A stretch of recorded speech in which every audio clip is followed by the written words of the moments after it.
Late. Grace Randolph with Beyond the Trailer. You may begin. Hi, Grace. Hi. Thank you for your time today. Of course.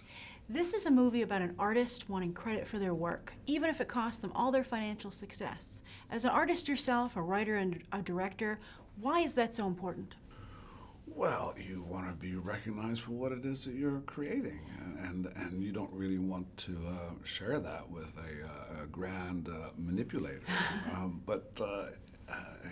You know, the question is, do you need the grand manipulator to be recognized and flourish? So it's kind of like a Pygmalion story where Christoph Waltz's character is like a sort of Henry Higgins, and he feels that he possesses her because would she have been recognized without him?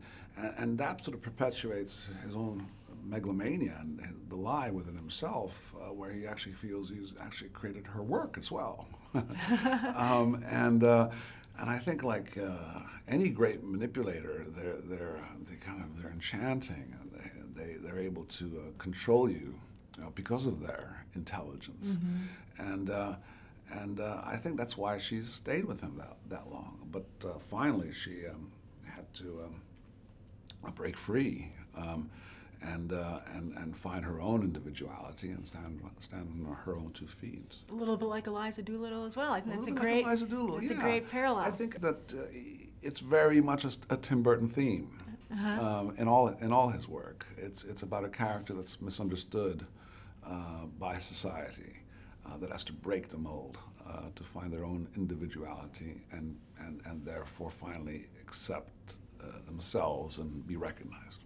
You play a journalist in the film who is largely responsible for the success of the Big Eyes movement. Mm-hmm. What do you think of the relationship between artists and the press? I think that, well, from my character's point of view, Dick Nolan, the reporter who is tabloidy and massages the truth to create a good story, he probably feels he's an artist himself. I like that.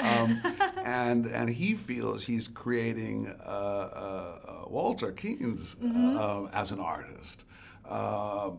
He sees a sort of panache and a sort of man who's a bit reckless, who's a fighter, and so he says, yeah, this guy's an artist, and I can create him, I can make him. That's like Russian dolls of ownership. I can make him famous, yeah. That's great. And little do I know that in actual fact he's manipulating me. You know, so it's kind of smoke and mirrors. I think whether we like it or not, it is this dance, you know, and then this leads me to the question as far as is art subjective, and is it one's own personal taste towards the piece that's important? And I would say that yes it is, but there are also other situations where it doesn't really matter whether you like Picasso or not, or whether you like Mozart. They're great. You're the fool, right? if you don't like them. So there's also a thing of a sort of general consensus as far as who is great and who is not. And if you surpass, like Walter did so cunningly, the critics and the galleries, and you just go straight to the populace, and that becomes pop art in a sense. Does that qualify it as art? Just really quick, you start on the Starz television show Magic City. It's becoming a movie. What do you think of the blurring line between movies and TV? I think that, you know, TV it's long form. So you can tell us a story more slower burn. So it's interesting in investigating a character in that sense. You're not constrained or constricted by the sort of 3-act format that a film has, and also there's an inbuilt audience that's there that you almost guaranteed to have. So that's what's exciting about television. But also there's nothing like film. Call me romantic. Oh, that's great. Thank you so much. Okay, Thank you. Thank you.